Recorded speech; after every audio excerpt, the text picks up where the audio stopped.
एक वस्तु पर 10%, 20% और 30% की क्रमिक छूट दी जाती है।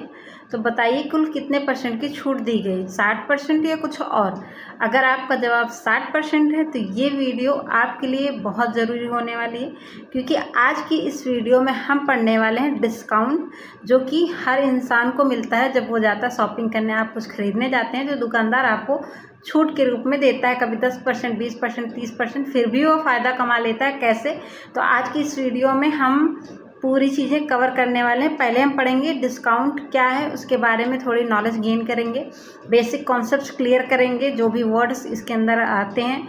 फिर इसके बाद हम इस पर बेस्ड MCQ करेंगे, जो PYQ हैं, किसी न किसी एग्ज़ाम में पूछे गए, SSC, रेलवे एग्ज़ाम्स, बैंक या UP टेट या ऑल टीचिंग एग्ज़ाम्स, किसी भी तैयारी कर रहे हैं, सभी के लिए इक्वली बेनिफिशियल है, सभी के लिए इम्पॉर्टेंट टॉपिक है। तो वीडियो के एंड तक ज़रूर बने रहिएगा, क्योंकि एंड तक आपको ऐसे ऐसे क्वेश्चन मिलेंगे जिसमें 90% बच्चे फेल हो जाता है। तो देख पाते हैं कि आप लोग उसका सही उत्तर कर पाते हैं या नहीं। तो चलिए वीडियो को शुरुआत करते हैं। डिस्काउंट क्या है? छूट या बट्टा, जिसको हम बोलते हैं छूट भी बोलते हैं, कभी कभी बट्टा भी बोलते हैं। छूट या बट्टा, किसी वस्तु के अंकित मूल्य पर दी गई कमी को छूट कहते हैं। ठीक है, जब आप जाते हैं दुकानदार के पास कुछ सामान लेने, तो वहाँ पे आपको छूट के रूप में कुछ पैसे कम कर देता है। जैसे आप कहते हैं कुछ डिस्काउंट दीजिए, तो कभी कभी वो बोलता है 10% का डिस्काउंट देंगे या 20% का डिस्काउंट देंगे, तो वो क्या हो गया, हमारा छूट हो गया। मतलब जो आपके सामने मार्केट प्राइस लिखा गया है, जो आपके प्रोडक्ट में मार्केट प्राइस लिखा होता है, उसमें जब कुछ परसेंट की छूट दी जाती है, जब कुछ पैसे कम कर दिए जाते हैं, तो उसे हम क्या बोलते हैं, छूट बोलते हैं। ठीक है, छूट परसेंट क्या होता है, अंकित मूल्य पर जब छूट दी जाती है, छूट को अंकित मूल्य से डिवाइड करते हैं और 100 से गुणा करते हैं, तो छूट परसेंट हो जाता है। ठीक है, फिर विक्रय मूल्य ज्ञात करने का सूत्र क्या होता है, जैसे उसने मार्केट प्राइस पर MP पर छूट दिया, कुछ परसेंट का छूट दिया, तो उसके बाद जो हमारा छूट के बाद जो मूल्य बचता है वो क्या होता है, हमारा विक्रय मूल्य होता है। क्योंकि जो सामने खरीदने वाला है वो उतना ही रुपए देगा ना, क्योंकि डिस्काउंट के बाद आप उतना ही तो पे करते हैं जो डिस्काउंट के बाद बचता है। तो वही क्या हो गया, हमारा सेलिंग प्राइस हो गया, SP हो गया, जिसको हम बोलते हैं। तो सेलिंग प्राइस कैसे निकालते हैं, MP मतलब मार्केट प्राइस में जितने परसेंट की आपको छूट दी गई है, उसको हम 100 में से घटा देते हैं। अभी मैंने परसेंट की जब क्लास बताई थी या प्रॉफिट लॉस जब पढ़ाया था, उसमें भी मैंने बताया था कि डिस्काउंट में क्या करते हैं, हम 100 माइनस करते हैं। जितना भी आपको परसेंट का डिस्काउंट दिया जाता है उसको हम 100 से घटा कर लिखते हैं। ठीक है, तो 100 माइनस X, अगर X% की छूट देगी तो 100 माइनस X अपॉन 100 कर देते हैं और मार्केट प्राइस से हम निकाल देते हैं, तो SP हमारा निकल आता है। ठीक है, फिर नेक्स्ट है हमारा शॉर्ट ट्रिक क्या होती है, यदि X% की छूट हो तो MP और SP का रेशियो क्या है, यहीं से आप निकाल सकते हैं। इसी को इसने क्या किया, यहाँ पे S लिख दिया। देखिए, अगर आप MP और SP का रेशियो निकालेंगे तो MP को इधर करेंगे तो ये भाग में आ जाएगा। ठीक है, तो 100 माइनस X और 100 क्या हो जाएगा, हमारा रेशियो निकल आएगा। इसमें बहुत बड़ा लॉजिक नहीं है। यहाँ पे दिया भी है उदाहरण के लिए, यदि 20% की छूट दी जाती है तो MP क्या होगा, MP तो हमारा पूरा 100 होता है। ठीक है, जैसे वहाँ पे हम प्रॉफिट एंड लॉस में कल हमने पढ़ा था, तो वहाँ पे हम CP को 100% मानते हैं। यहाँ पे हम बेस किसको मानेंगे, MP को, मार्केट प्राइस को। तो मार्केट प्राइस को हमने क्या माना, 100 माना, और जो छूट दी गई है 20% की, तो 100 में से घटा के उतना लिखेंगे। 100 माइनस X होता है, X% की छूट अगर दी गई तो 100 माइनस 20 मतलब 80%, तो 80 हो गया। तो यही हमारा रेशियो, अगर कुछ कट रहा है तो काट देंगे, 2 पंचे 10, 2 चौको 8, ये आ गया हमारा रेशियो। ठीक है, फिर नेक्स्ट में क्या दिया गया है, हाँ, क्रमिक छूट, सक्सेसिव डिस्काउंट क्या होता है, जब आपके सामने एक बार नहीं, जैसे कि टोटल परसेंट में डिस्काउंट आपको दुकानदार नहीं देता कि वो इकट्ठा आपको 50% या 30% का डिस्काउंट दे देता। आपसे बोलेगा 10% डिस्काउंट, फिर बोलेगा कि अच्छा 2 बार डिस्काउंट, 10% का और ले लीजिए या 20% का और ले लीजिए। क्रमिक डिस्काउंट मतलब एक के बाद एक 10%, 20%, 30%, जैसे 3 बार उसने क्रमिक डिस्काउंट दिया। तो ये सारे क्या सक्सेसिव फॉर्मूले के अंतर्गत आते हैं। जब आपके सामने 2 बार छूट दी जाए, 2 क्रमिक छूट दी जाती है, तो वहाँ पे सक्सेसिव फॉर्मूला फार्मूला ये होता है a plus B minus A B upon 100। ये शॉर्टकट फार्मूला है। अगर आपके सामने दो क्रमिक छूट दी गई, मान लिया पहले उसने a% की छूट दी, फिर b% का डिस्काउंट दिया, तो इन दोनों का जो एकल छूट आएगा, जो टोटल उसने कितने % की छूट दी है, तो उसके लिए फार्मूला होता है a plus B minus A B upon 100। इसका फार्मूला यही है, इसी से सही आंसर आएगा। इसका मतलब ये नहीं कि आप इन दोनों को ऐड कर दें और टोटल छूट निकाल लें, वो हमारा गलत हो जाएगा। ठीक है, यहाँ पे दिया है, जैसे आपके सामने दिया गया है 9% और 10% के 9% और 10% का दिया है, कह रहा है क्रमिक छूट है, तो इसका टोटल % कितना निकलेगा डिस्काउंट। तो आपको ऐसे निकालना कि 10 9 19 कर दिया और यही हमारा राइट आंसर हो जाएगा। तो ये गलत हो जाएगा, दोनों को ऐड नहीं करना, आपको इस फॉर्मूले का प्रयोग करके डिस्काउंट, टोटल जो एकल डिस्काउंट है वो निकालना है। ठीक है, फिर उसके बाद है ये जहाँ पे देखिए दिया भी है कि अगर दो क्रमिक छूट आपको दी गई, एक 20% का, एक 10% का, तो हमने a लिखा प्लस b लिखा माइनस 20 इंटू 10, 20 इंटू 10 या 20 इंटू 10, और फिर दोनों गुणा करके 100 से डिवाइड कर देंगे और ये हमारा आ जाएगा 28%। ठीक है, लेकिन अगर हम सीधा जोड़ देते तो यहाँ पे 30% आता, लेकिन 30% आंसर नहीं, 28% है, तो इसलिए हमारा क्या है, डायरेक्ट हम जोड़ते नहीं, गलत हो जाता। ठीक है, फिर यहाँ पे नोट में क्या लिखा है, छूट हमेशा MP पर होती। बिल्कुल, जैसे हम प्रॉफिट लॉस पढ़ रहे थे तो वहाँ पे क्या है, हम हर चीज़, चाहे प्रॉफिट हो लॉस हो, हर चीज़ की गणना CP को बेस मानकर करते थे। यहाँ पर क्या है, हम MP को MP मतलब मार्केट प्राइस को बेस मानकर सब कुछ गणना करेंगे। ठीक है, लाभ हानि हमेशा CP पर निकाला जाता है और जो छूट है हमेशा MP पर निकाला जाता है, यहाँ पर लिखा भी है। उसके बाद आता है रिवीजन के लिए। रिवीजन के लिए वही है कि डिस्काउंट क्या होता है, मार्केट प्राइस से हम अगर विक्रय मूल्य घटा दें तो वो क्या हो जाएगा, हमारा डिस्काउंट आ जाएगा। ठीक है, फिर डिस्काउंट % निकालना है, तो डिस्काउंट जितने % का डिस्काउंट दिया गया, उस मतलब जितने रुपए में दिया गया उसको ऊपर रखेंगे, फिर नीचे मार्केट प्राइस रखेंगे और 100 से गुणा कर देंगे तो % में चेंज हो जाएगा। फिर विक्रय मूल्य दिया है, फिर ये सक्सेसिव फार्मूला वही चीज़ रिपीट की गई। ठीक है, नेक्स्ट हम चलते हैं। नेक्स्ट आ गया हमारे सामने डायरेक्ट क्वेश्चन। तो चलिए फटाफट से हम क्वेश्चन को सॉल्व करना स्टार्ट करते हैं और वीडियो के एंड तक बने रहिएगा और काउंट करते जाइएगा कि आप लोगों से कितने क्वेश्चन बन पा रहे हैं। लास्ट में कमेंट में बताइएगा। एक वस्तु का अंकित मूल्य 500 रुपये है, तो 10% छूट पर विक्रय मूल्य क्या हुआ है। कह रहा है कि किसी वस्तु पर मार्केट प्राइस जो है MP हमारा 500 दिया गया है, तो 10% की अगर छूट दे रहा है दुकानदार, तो विक्रय मूल्य या SP क्या होगा। तो हमने अभी क्या निकाला था, SP हम कैसे निकालते हैं, SP के लिए क्या करते हैं, जो मार्केट प्राइस होता है उसको यहाँ पे लिखते हैं, फिर क्या करते हैं 100 माइनस जितना हमारा छूट दिया गया उसको हम घटा देते हैं और नीचे भी 100 से मल्टीप्लाई कर देते हैं। यही फार्मूला था। यहाँ पे हम ऐसे करेंगे, ये हो जाएगा 90 और ये हो जाएगा 100, 2 0 से 2 0 कैंसिल हो जाएगा और 90 गुणे 5 कितना हो जाएगा हमारा, 9 5 45, 450। राइट आंसर कितना हो जाएगा हमारा, option number A। Right answer option number A हो जाएगा। ठीक है, नेक्स्ट हम चलते हैं। नेक्स्ट जाने के पहले यहाँ से मैं सेकंड रूल भी बता देती हूँ। सेकंड मेथड क्या है आपका, सेकंड हम रेशियो मेथड से भी इसको कर सकते हैं। ठीक है, कैसे, 10% का, जैसे हम लोगों ने फ्रैक्शन वैल्यू निकाला 1/10 होता है, मैंने आपको % पढ़ा दिया, प्रॉफिट लॉस पढ़ा दिया, मैंने ज़्यादातर रेशियो मेथड ही यूज़ किया है। अगर आपको 10% को फ्रैक्शन वैल्यू में नहीं चेंज करना आता तो आप मेरी वीडियो जाकर देख लीजिए, प्लेलिस्ट पूरी बनी हुई है मैथ्स कंप्लीट कोर्स की, वहाँ पे आपके सारे टॉपिक मिल जाएंगे। ठीक है, तो 1/10 होता है। तो वहाँ पे अगर हम प्रॉफिट लॉस में पढ़ते तो यहाँ, तो वहाँ पे हम CP को मानते थे, ये नीचे वाला बेस, क्योंकि बेस यही होता, CP पर ही गणना करते हैं। तो यहाँ पे हम प्रॉफिट लॉस नहीं पढ़ रहे हैं, यहाँ पे हम पढ़ रहे हैं डिस्काउंट, तो यहाँ पे हम इसको क्या मानेंगे, MP मानेंगे। ठीक है, और अगर यहाँ पे छूट की बात कर रहा है तो छूट का मतलब घटा देंगे, तो ऊपर वाला अंश को हम घटा कर लिखते हैं SP। ठीक है, तो यहाँ पे अगर देखिए, यहाँ पे अगर हम निकालें तो CP नहीं MP, सॉरी MP, CP कहाँ से आ गई, MP रेशियो SP मतलब मार्केट प्राइस और विक्रय मूल्य। ठीक है, दोनों का अगर हम रेशियो निकालेंगे तो मार्केट प्राइस हमारे हिसाब से कितना है, 10 है, और अगर हम SP निकालेंगे, विक्रय मूल्य निकालेंगे, तो अंश को घटा कर लिखेंगे तो 10 में से 1 जाएगा तो 9 आ जाएगा। ठीक है, अब आपके सामने क्या दिया गया है, अंकित मूल्य दिया गया है, तो 10 की वैल्यू आपके सामने 500 दी गई है, तो यहाँ से 1 की वैल्यू निकालेंगे तो 0 से 0 कैंसिल हो जाएगा। 1 की वैल्यू कितनी आई? 50 आई।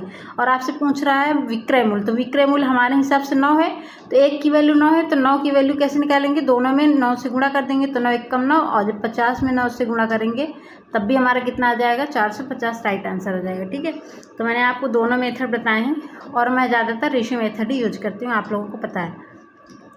फिर नेक्स्ट है हमारा 800 रुपये की वस्तु पर 25% की छूट दी जाती है, छूट राशि क्या होगी? यहाँ पे छूट राशि पूछी गई है, तो आप इसको रेशियो मेथड से भी कर सकते हैं। जैसे 25% का फ्रैक्शन वैल्यू क्या होगा? 1/4 होगा, मतलब यहाँ से MP और SP का रेशियो निकालेंगे हम, तो यहाँ से कितना 4 है, और 4 से 1 कम करेंगे तो कितना आ जाएगा हमारा? 3 आ जाएगा। ठीक है, तो यहाँ पे 800 रुपये की वस्तु है, मतलब मार्केट प्राइस हमारा दिया गया है 800 रुपये, तो 4 की वैल्यू कितनी है? 800 है, तो यहाँ से हम काटेंगे तो 200 आ जाएगा, मतलब 1 की वैल्यू कितनी आ जाएगी हमारी? 200 आ जाएगी। तो मार्केट SP विक्रय मूल्य कैसे निकालेंगे? 3 की वैल्यू हमें निकालनी है, तो 3 से दोनों तरफ मल्टीप्लाई करेंगे तो ये हो जाएगा 3 दूनी 6, 600 आ जाएगा। देखिए अब मार्केट प्राइस कितना है आपका? 800 है, और विक्रय मूल्य कितना है हमारा? 600, मतलब जो मार्केट प्राइस था 800 रुपये था, लेकिन आपने बेचा कितने में? 600 रुपये में, तो इन दोनों को अगर हम घटा देंगे तो हमारा कितना आ जाएगा? छूट राशि पूछी गई, छूट परसेंट नहीं पूछे, छूट राशि मतलब कितने रुपए में छूट दी गई। तो 800 में से अगर हम 600 घटा देंगे तो हमारा पता चल जाएगा 200 आ गया। यही हमारा क्या छूट राशि कि आपने 200 रुपये की छूट दी, तब उसे 600 रुपये में बेच दिया। तो ऑप्शन नंबर B क्या हो जाएगा हमारा? राइट आंसर हो जाएगा। ठीक है, नेक्स्ट है थर्ड क्वेश्चन।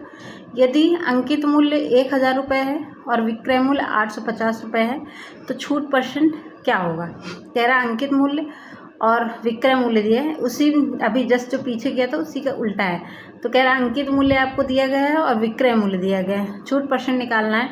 तो इन दोनों में देखेंगे कितने परसेंट की छूट आपको मिली है। अगर इससे इसको माइनस कर देंगे तो कितना मिलेगा?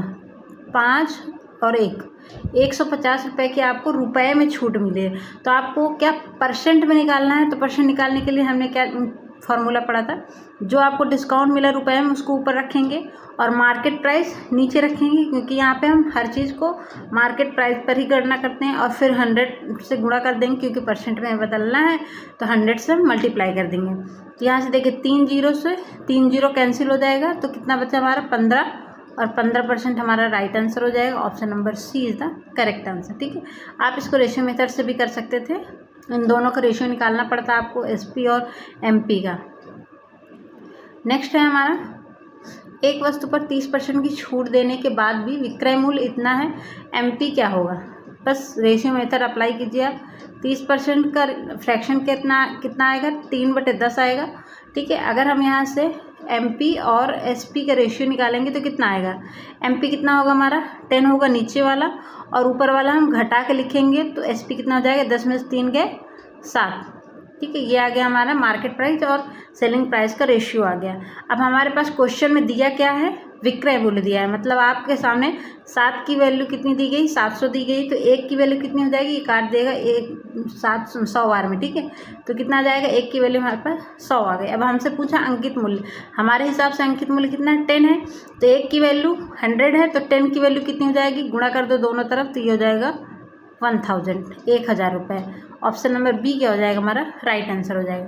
देखना है आप, अगर आप रेशियो मेथड अप्लाई करते हैं तो रेशियो मेथड एक ऐसा ट्रिक है या एक ऐसी टेक्निक है जो आपको हर चैप्टर में, हर टॉपिक में यूज करने के लिए मिल जाएगा, और बहुत ईजिली क्वेश्चन सॉल्व भी हो जाते हैं। तो अगर वीडियो अच्छी लग रही है तो बीच बीच में शेयर भी कर दीजिए, लाइक कर दीजिए, और सब्सक्राइब करके बेल आइकन प्रेस कर लीजिए। 1500 रुपये की वस्तु पर 10% 20% की क्रमिक छूट दी जाती है, तो कुल एकल छूट क्या है वही पूछा। ठीक है, जो कि हमने अभी पीछे पढ़ा था सक्सेसिव फॉर्मूले में। तो अभी कुछ बच्चे ऐसे होंगे जो क्या करेंगे? बहुत लॉन्ग मेथड करेंगे, इसका यूज करेंगे, फिर दोनों को क्रमिक छूट करके फिर कुल छूट निकालेंगे। वैसे भी निकालेगा, लेकिन वो आपको नहीं करना, वो टाइम टेकिंग होता है। और ये जो आपको मूल्य दिया गया है ये केवल आपको कंफ्यूज करने के लिए दिया गया, डिस्ट्रैक्ट करने के लिए दिया, क्योंकि हमारा आंसर तो परसेंट में है, तो हमें इसकी ज़रूरत ही नहीं है। ठीक है, हमें इस वैल्यू की ज़रूरत ही नहीं। हम क्या करेंगे? सक्सेसिव फार्मूला लगाएंगे। हमारा सक्सेसिव फार्मूला क्या? A + B - AB/100, ये फार्मूला था सक्सेसिव फार्मूला। अगर ये A है, ये B है, तो रख दीजिए यहाँ पे 10 + 20 माइनस यहाँ पे रखेंगे 10 × 20 सॉरी ये हो जाएगा 100। 2 जीरो से 2 जीरो कैंसिल हो जाएंगे, इन दोनों को जोड़ देंगे तो ये हो जाएगा 30%, और अगर हम इन दोनों को गुणा करेंगे तो 2 आएगा, तो यहाँ पे कितना आ जाएगा, घट जाएगा, 28% आ जाएगा, और राइट आंसर क्या हो जाएगा हमारा, 28 आंसर हो जाएगा। ठीक है, नेक्स्ट है एक वस्तु पर। अब ये देखिए यहाँ पे 3 छूट वाले क्वेश्चन आ गए, क्योंकि ये बहुत पूछा जाता है 3 छूट वाला। एक वस्तु पर क्रमशः इतने इतने इतने % की छूट दी जाती है, इसके बराबर एकल छूट % क्या होगा। तो इसके लिए सक्सेसिव फार्मूला होता है।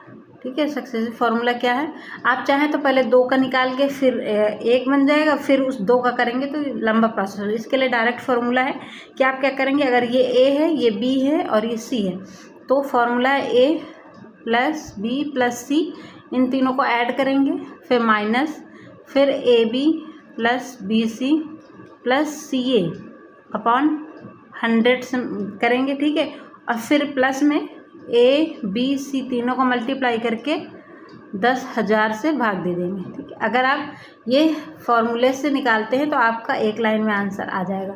देखिए यहाँ पे अप्लाई करके देख लीजिए, हम डायरेक्ट रखेंगे 10 20 30, क्या 10 20 25 तीनों को जोड़ना है, तो 20 10 30, 30 20 50, 50 5 55। ठीक है, ये हो जाएगा हमारा 55%। फिर यहाँ पे देखिए दोनों को 2 2 को गुणा करना है, जैसे 10 का 2 में करेंगे तो कितना आ जाएगा, 10 दूनी 20, 200 आएगा, प्लस यहाँ पे अगर हम उसका करेंगे इसमें तो 500 आएगा, 25 दूने 50, और फिर 25 और 10 का करेंगे तो कितना आ जाएगा हमारा, 250 आ जाएगा, और ये कितना हमारे 100 से भाग देना है। फिर हम इसको जोड़ेंगे, कितना आएगा हमारा ABC, तीनों को गुणा करना है, तो 10 गुणे 20 गुणे 25, और कितना 10,000 से भाग दे देना है। अब यहाँ पे देखें, यहाँ पे क्या आएगा हमारे नेक्स्ट लाइन, 55% आएगा, इन तीनों को ऐड करेंगे, 5 2 7 7 2 9, 950 आएगा, और 950 में जब हम डबल जीरो से भाग देंगे तो 9.5 आ जाएगा। ठीक है, फिर ये आ जाएगा हमारा, और फिर इससे अगर हम काटेंगे, देखिए 2 जीरो से 2 जीरो कैंसिल हो जाएंगे, और अगर हम 25 दूनी 50 करेंगे और 50 में 100 से भाग देंगे तो ये आ जाएगा 0.5। ठीक है, 2 अंक बाद दशमलव लग जाएगा। अब यहाँ से देखिए इसको हम जोड़ सकते हैं इसमें, क्योंकि ये दोनों प्लस में है, तो पहले इन दोनों को जोड़ेंगे, 55.5% आएगा, और ये 9.5 है। 55.5% से 9.5 घटाएंगे तो कितना आएगा, 5 में से 5 जाएंगे 0 आएगा, और 15 में से 9 जाएगा 6 आएगा, और यहाँ पे क्या आ जाएगा 46। तो 46 क्या हो जाएगा हमारा, राइट आंसर हो जाएगा, option number C is the correct answer. ठीक है, तो इस फॉर्मूले का यूज़ करके आप इसको आंसर दे सकते हैं। नेक्स्ट है हमारा, एक दुकानदार 20% छूट देने के बाद भी 25% का लाभ कमाता है। यदि क्रय मूल्य 800 रुपये है तो अंकित मूल्य कितना होगा। कह रहा है छूट दें, 20% की छूट देने के बाद भी 25% का लाभ कमा लेता है वो, तो क्रय मूल्य अगर इतना है तो अंकित मूल्य कितना होगा। तो आपके सामने क्या है, 20% की छूट दे रहा है, मतलब 20% का हम क्या निकालेंगे, फ्रैक्शन वैल्यू। फ्रैक्शन वैल्यू कितनी है हमारी, ये हो जाएगी 1/5। तो यहाँ से हम निकालेंगे MP और SP का रेशियो, तो कितना आ जाएगा हमारा 5, 5 से 1 कम करेंगे हो जाएगा 4। ठीक है, कह रहा है इतना करने के बाद भी वो 25% का लाभ कमाता है। 25% का लाभ, यहाँ पे देखिए प्रॉफिट लॉस भी ऐड हो गया है, तो 25% का लाभ कमाने का मतलब ये है कि 1/4 होता है, मतलब कोई चीज़ उसने, यहाँ से हम CP भी एक और बढ़ा लेंगे, तो यहाँ पे मैं अलग से समझा देती हूँ। पहले अगर आप यहाँ पे CP और SP का रेशियो निकालेंगे तो कितना आएगा, ये CP मतलब 4 की थी चीज़, आपने 5 में भेज दी। ठीक, यही है। तो अब हम क्या करेंगे, ये हमारे पास एक रेशियो ये है और एक रेशियो ये है, तो इसमें जो कॉमन है उसको हम क्या बीच में रखेंगे और तीनों का रेशियो निकालेंगे। तो क्या करेंगे, तीनों का रेशियो। अगर आप यहाँ पे देखिए क्या करेंगे, आप अगर हम एक सेक्शन यहाँ पे भी बना लें तो हम क्या लिख सकते हैं, यहाँ पे SP बराबर 5 है और यहाँ कितना है 4 है। अब आपने अगर रेशियो मेथड पढ़ा होगा, या तो मैंने आपको टॉपिक वो शॉर्ट्स में भी बताया है कि अगर आपको AB और BC का रेशियो दिया गया तो ABC का रेशियो कैसे निकालना है। आपको क्या करना है, इसके बगल में खाली है जगह तो इसी को लिख दो 5, इसके बगल में जगह खाली है तो यहाँ पे लिख दो 4। ठीक है, उसी चीज़ को वहीं पे लिख देना, फिल कर देना। तो आप सीधा सीधा कर लीजिए, 5 बजे 25 हो जाएगा, सीधा सीधा गुणा करना है, फिर 5 चौको 20 हो जाएगा, और फिर ये कितना आएगा 4 चौको 16। तो हम ये देख सकते हैं कि मार्केट प्राइस 25 है, SP 20 है, और CP कितना है हमारा 16। अगर कुछ काट रहा तो काट देंगे, कुछ भी नहीं कट रहा। अब आपके पास क्या दिए, क्रय मूल्य, मतलब 16 की वस्तु, 16 की जो 16 का मूल्य दिया है, 16 की जो वैल्यू है आपको कितनी दी गई, 800 रुपये दी गई। तो यहाँ से अगर हम निकालेंगे 16 एक की वैल्यू तो 800/16 कर देंगे। ठीक है, यहाँ से देखिए 8 दूनी 16 2 बार में, और इसमें काटेंगे तो 50 बार में, तो एक की वैल्यू 50 आ गई। अब आपसे अंकित मूल्य पूछा है, आपसे कुछ भी पूछ सकता है। एसपी पूछेगा तो इससे निकालेंगे, एमपी पूछा है तो एमपी क्या है 25 है, तो एक की वैल्यू 50 है, सॉरी एक की वैल्यू 50 है तो 25 की वैल्यू कितनी हो जाएगी, दोनों तरफ गुणा कर दी, 25 पंचे 125, कितना हो जाएगा 1250। 1250 दिया नहीं है आंसर में, हम बना लेते ठीक है, लेकिन हमारा मेथड सही है, आंसर मैच नहीं कर रहा है वो अलग चीज़ है। ऑप्शन नंबर ए क्या हो जाएगा हमारा, राइट आंसर हो जाएगा। ठीक है, नेक्स्ट है हमारा, यदि किसी वस्तु पर 15% की छूट दी जाती है तो ग्राहक को 850 रुपये देने पड़ते हैं, अंकित मूल्य क्या होगा। वही है, देने पड़ते हैं मतलब ये आपको क्या दिया, एसपी दिया गया है और एमपी आपसे पूछा गया है, आपको छूट % दी गई है। आपको यहाँ से क्या है, रेशियो मेथड का यूज करके 5 × 15 और 20 × 5 100, 3/20 आएगा। यहाँ से आपको एमपी और एसपी का रेशियो निकाल लेना है और फिर आप वहाँ से आंसर दे सकते हैं। तो आधा मैंने बता दिया, आपको आधा होमवर्क करके आंसर कमेंट में देना है। और लास्ट क्वेश्चन ये है हमारा, इसका भी आंसर आपको कमेंट में देना। 2000 की वस्तु को 10% छूट पर बेचने पर दुकानदार को कितनी राशि प्राप्त होगी। तो 2% की 2000 रुपये के 10% छूट दिया, मतलब 10 की चीज़ उसने 9 में बेच दी। और कितने % की छूट है, ये 10 की ये क्या 2000 हमारा एमपी दिया है ना, तो एमपी क्या है हमारा, 10 की वैल्यू 2000 दी गई है। और तो यहाँ से हम 1 की वैल्यू निकालेंगे तो 1 की वैल्यू कितनी आ जाएगी, 200 आ जाएगी। और फिर आपको क्या कह रहा है, 9 की वैल्यू निकालें। 9 की वैल्यू निकालने क्योंकि एसपी तो यही है ना हमारा, ये एमपी था, क्योंकि 10% का फ्रैक्शन कितना होता है, 1/10 होता है। तो 10 की चीज़ 9 में बेची, तो 9 की वैल्यू निकालनी है, तो 9 की वैल्यू 9 दूनी 18, 1800। ऑप्शन नंबर बी क्या हो जाएगा हमारा, राइट आंसर हो जाएगा। ठीक है, फिर नेक्स्ट है, एक वस्तु पर 12.5% की छूट दी जाती है, यदि अंकित मूल्य 1600 रुपये है तो छूट राशि क्या होगी। तो ये आपके सामने दिए, इसका मैं फ्रैक्शन वैल्यू बता देती हूँ। 12.5% का फ्रैक्शन वैल्यू होता है 1/8। अगर आपको फ्रैक्शन वैल्यू नहीं निकालना आता परसेंटेज से फ्रैक्शन में कैसे करना, तो आप मेरे परसेंटेज की वीडियो देख सकती हैं।